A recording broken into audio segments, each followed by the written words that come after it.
Back in 1999, Nintendo released a game called Mario Artist Paint Studio. It's not a super well-known game, but take a listen to this song from the game's soundtrack.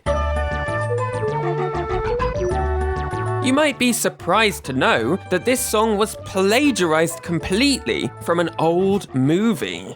So in this video, I'll be going through some more Nintendo music secrets and mysteries. I'll explain the full story of that stolen song. I'll talk about how Mario's signature actually hides a musical melody. Plus, did you spot every single Ocarina of Time reference hidden in the Wind Waker's music? Get ready for a tour through some of my favourite, strange, creepy, and fascinating Nintendo music secrets. Number 1. First, let's talk about The Legend of Zelda: The Wind Waker.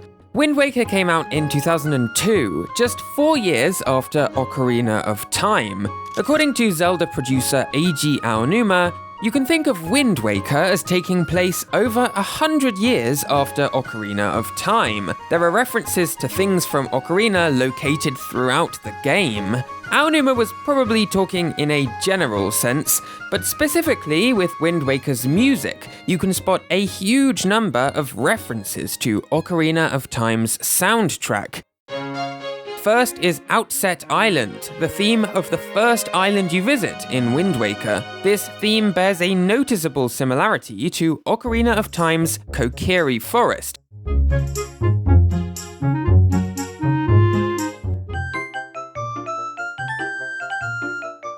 The songs are similar throughout, with Outset Island directly quoting Kokiri Forest's melody near the end.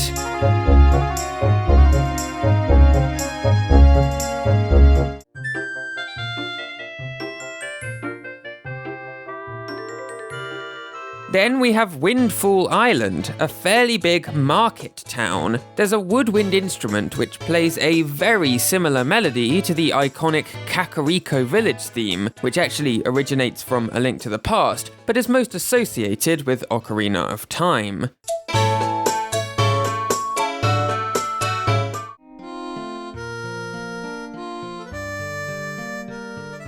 But it's in Windfall Island's B section where we again get a direct quote of Kakariko Village's melody.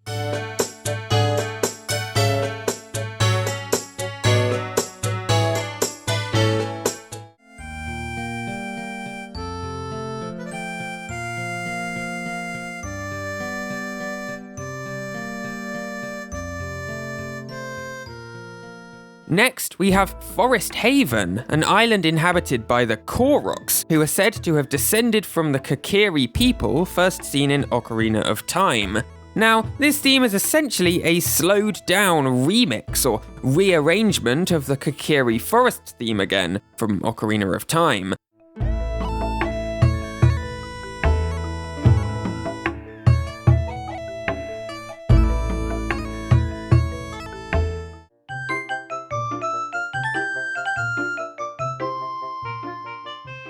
Then there's Jabun, a character you meet on your quest who is supposedly a descendant of Jabu Jabu from Ocarina. And then here's Jabu Jabu's belly from Ocarina of Time.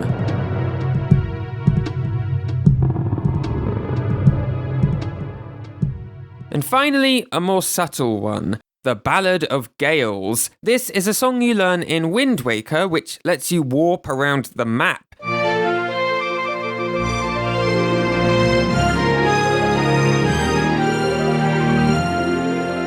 And for the most part, it's totally original. But the last few seconds actually include the melody from a song you learn in Ocarina of Time, the Minuet of Forest.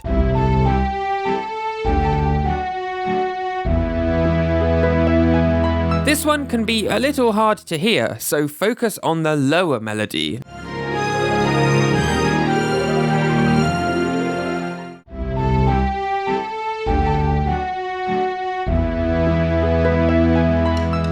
There's plenty more musical references in Wind Waker to other Zelda games, but these are some of my favourites. Number 2. We've talked about Zelda, now let's move on to Mario, and specifically Mario's signature. Actually, both Mario and Luigi have official signatures as seen in the games. In the original Paper Mario, there's a side quest where the player gets Luigi to give an old man his autograph. And so, we get a glimpse, albeit a very pixelated one, at what Luigi's signature looks like. Neat. But to see Mario's signature, we have to turn to a much more recent entry in the Mario series, Mario Tennis Aces from 2018. If you finish the main single-player campaign and watch the game's end credits right to the end, you get to see a short, 5-second-long cutscene where Mario draws his signature on the screen. So here it is, Mario's signature. But none of that has anything to do with music, does it? Well, let me play you that 5-second cutscene again, but this time with the sound on.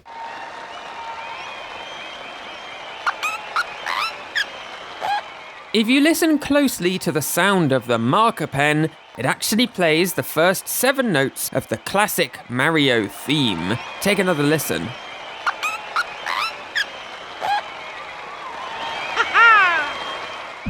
Number 3.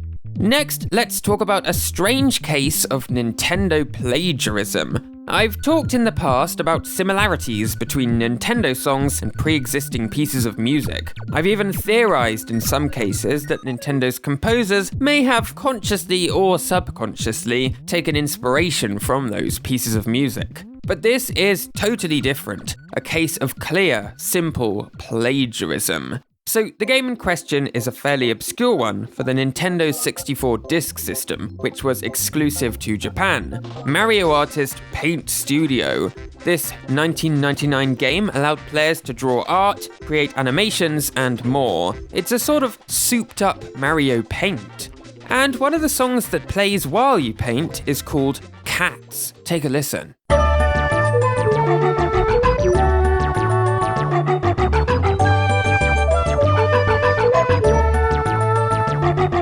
Now, that won't sound familiar to you unless you've seen the 1973 film Heavy Traffic.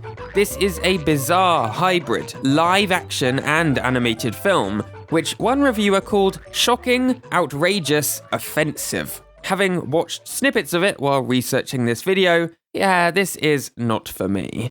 But anyway, 12 minutes into the movie, you hear this song.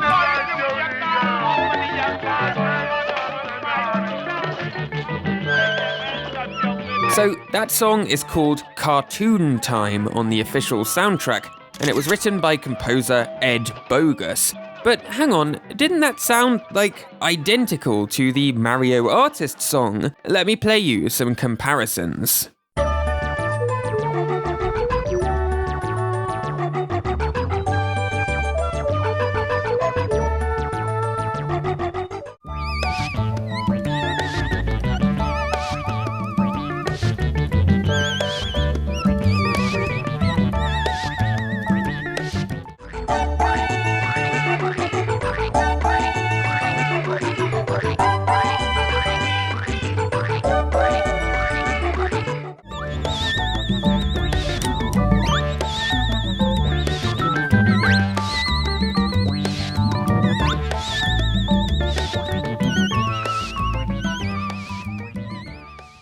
So, like I said, this seems like a very clear-cut case of plagiarism, of Mario artist Paint Studio's composers having pretty clearly copied the song Cartoon Time.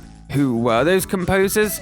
Well, the game's soundtrack was worked on by 4 people. Chris Jojo, Martin Goodall, and Sudhi Raval from the British developer Software Creations, and Kazumi Totaka from Nintendo. Now, I think it's pretty unlikely Totaka would have come across this obscure, X-rated animated film from the 70s, whereas the British developers had more of a chance of seeing it.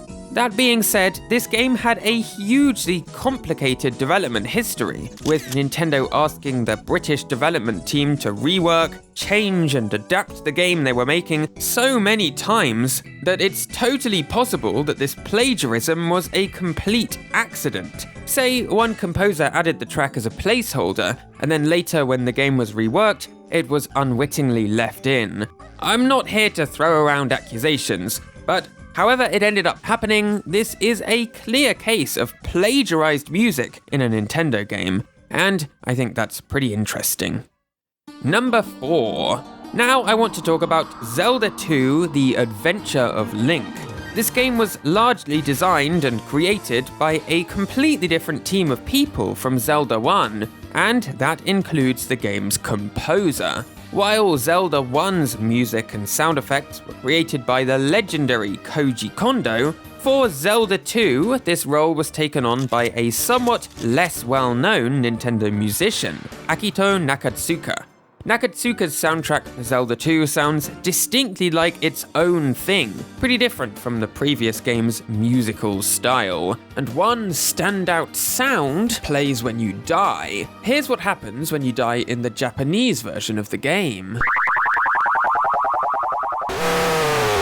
Ganon lets out this terrifying sounding scream. Meanwhile, in the US version of the game, this sound effect is a bit different. That laugh sound that Ganon makes is super recognizable, and no doubt haunted the nightmares of many players of Zelda 2 in the 1980s. But if you were an avid NES gamer, you might have noticed that laugh popping up somewhere completely different. In Punch-Out! Listen to the distinctive laugh of Soda Popinski as he taunts anyone who dares challenge him. Sound familiar? It's actually a slightly chopped up and rearranged version of Ganon's laugh from Zelda 2. Now, this same laughing sound effect is actually used for multiple other fighters in Punch-Out!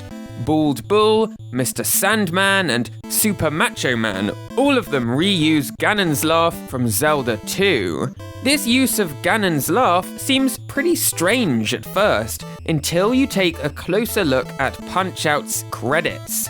See here, it's Akito Nakatsuka again. It seems likely that when Nakatsuka needed a laughing sound effect for Punch-Out, he remembered the laugh from Zelda 2, which he'd worked on only a few months ago, and just placed it right into Punch-Out!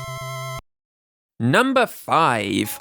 Almost every video game has unused content left over in the game's files, and Luigi's Mansion is no exception. If you visit the Cutting Room Floor, a wiki dedicated to uncovering all of this unused content, you can see just how much stuff is sitting on the Luigi's Mansion disc, which never gets shown to the player. And one of the most bizarre and interesting finds is a creepy audio recording. Take a listen. It's just some woman's voice saying, "Welcome to." Welcome to where? Where's this audio from? Well, it turns out this clip comes from a sample CD called Distorted Reality, released by the company Spectrasonics in the 1990s. Spectrasonics was famous for producing all kinds of sample CDs, full of strange and interesting musical clips and sound effects that composers used in their soundtracks. Distorted Reality, in particular, was used throughout games like Zelda Majora's Mask and Twilight Princess, which helped to create their creepy atmosphere. So, the sound in question here is called badacid.wav, and it sounds like this.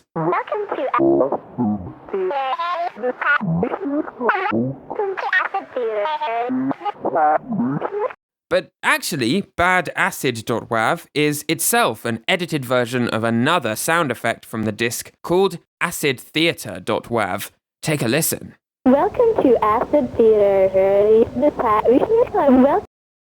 Welcome to Acid Theater. So, for some unknown reason, a member of the Luigi's Mansion sound team took a clip from badacid.wav and further edited it to end up with the strange sound found in Luigi's Mansion's files. It's impossible to know what this sound would have been used for, but it's certainly a little unsettling. Number 6. Next, let's talk about Pikmin 4. This latest entry in the Pikmin series is full of musical callbacks to older Pikmin games. But today, I want to focus in on the bonus mode, Olimar's Shipwreck Tale. This mode is unlocked after finishing the main story, and in it, you play as Olimar, and have only 15 days to rebuild your spaceship in order to make your way home. If that sounds similar to Pikmin 1, yeah, you're right. The entirety of Olimar's Shipwreck Tale feels like an homage to the very first Pikmin game, and that extends to the music too. Take the Area Select theme, which sounds like this. It's an up-tempo arrangement of Pikmin 1's Area Select theme.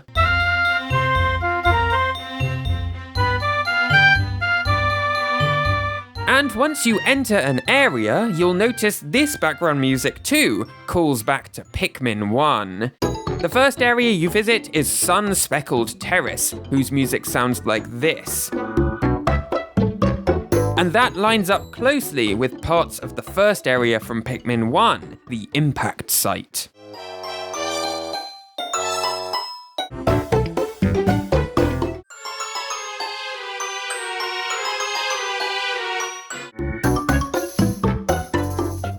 Then we have Blossoming Arcadia, which sounds similar to the Forest of Hope from Pikmin 1.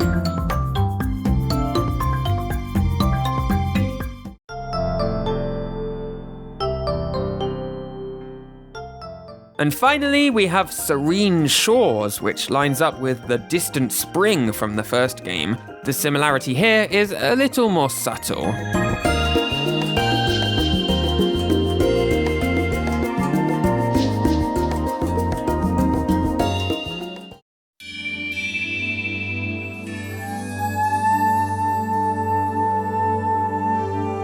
I think it's such a clever detail how this whole mode feels like a retelling of Pikmin 1, and the music also carries over the melodies from many of that game's iconic locations. It's just like the other musical secrets I've talked about.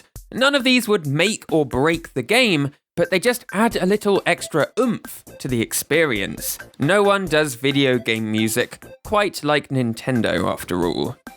But that's all from me. Thank you so much for watching to the end, and a huge thanks to all of my patrons for supporting videos like this one. In particular, an extra shout out goes to all of my $10 members. Alison Withernall, Brandon Pimentel, Brett and Eric, Candy Crystal, Cyprian Eov, Daryl Gero, Evan Kinney, J.E., Jim Gilsonen, Kieran Chan, Kelly Wright, Lucas Little, Michael Gunter, Skate or Pie, and Thomas Söderlund.